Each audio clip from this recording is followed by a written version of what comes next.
تتويج المغرب ضد الأرجنتين بكأس العالم لأقل من 20 سنة. المنتخب المغربي الوحيد الذي يمتلك كأس العالم بين المنتخبات العربية منها الجزائر لا تمتلك شيء، وهذا ما يزعجني صراحة. تتويج المنتخب المغربي أقل من 20 سنة بكأس العالم لعملاق إفريقيا، لقبين في ظرف 100 يوم. ألف مبروك المنتخب المغربي، أقل من 20 سنة هذا الإنجاز التاريخي. المنتخب المغربي مفاجأة كبرى لحد الآن بالفوز على المنتخب الأرجنتيني. الجميع أشاد بطريقة لعب المنتخب المغربي ليوضع تقريبا بلوك ميديوم ودافع به ودفع المنتخب الأرجنتيني أنه يلعب كرة طويلة. المنتخب المغربي هو بطل العرب بكل جدارة واستحقاق. كان الوحيد القادر على جلب هذه الألقاب بفضل حنكته، بفضل صرامته، بفضل خبرته، وبفضل دهائه التكتيكي. واحد من المدربين الأكفاء أيضا. نعم، تتويج مستحق. محمد قدم مباراة كبيرة خاصة من الناحية التكتيكية، ونشوفنا اللاعبين كانوا في أماكنهم. نشوفوا يعني المباراة تاع اليوم، نشوفوا الطريقة اللي يلعب بها المنتخب المغربي.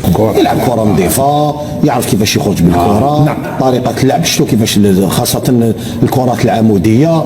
شوف روماركي كيفاش الأهداف كيفاش تسجلوا. كرة القدم نظيفة. نعم. كاش فريق اندفاع بدني، يلعب كرة نظيفة صح.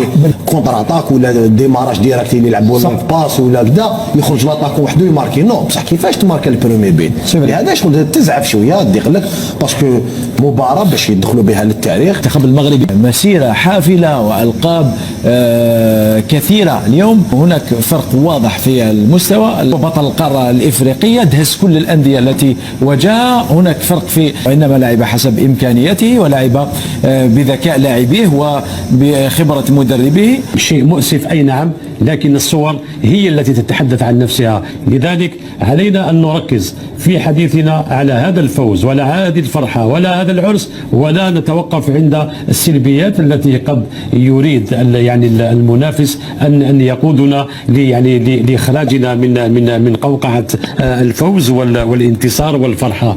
المدرب اللي دار لهم، المدرب دار لهم تلمو موتيفاهم قبيله على حسب واش فهمت بالعربيه. سي تاكتيك تكنيك هذيك موتيفاهم بلوك. كما موتيفاهمش بلوك الزوار هذا اللي قاسوا الكارديان بالجول الاخر كان ما يرميش روحه هكذاك، يرمي رجله ولا سيفيت يشرب. مي تالمون موتيفاهم رايحين ما يقطع راسو يروح خلاص شغلهم بوبيناهم راحوا. دونك لي سيبورتور سي اون بون شوز. ولكن تو سا سور لو بلان تاكتيكمون تكلمنا عليها رونار. il a fait ce qu'il pensait être bien, tant mieux pour lui. ولكن هنا وين على حساب رايي انا، هنا شكون اللي غلط شويه هنا في الارجنتين؟ هنا المدرب تاع الارجنتين اللي حيرني شويه. حابين يرجعوا الجميل للمدرب تاعهم. لا مانيير اللي كان يتكلم بها التحفيز، قال لك جاونا دموع شغل بكانا. يافي اون تري فورت ايموسيون ميدو في لو ديسكور دو موتيفاسيون اللي داروا قبل المباراه.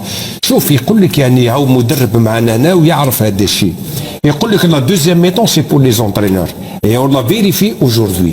شفنا الشوط الاول بالارجنتين شفنا كانت سيطره شبه مطلقه للارجنتين.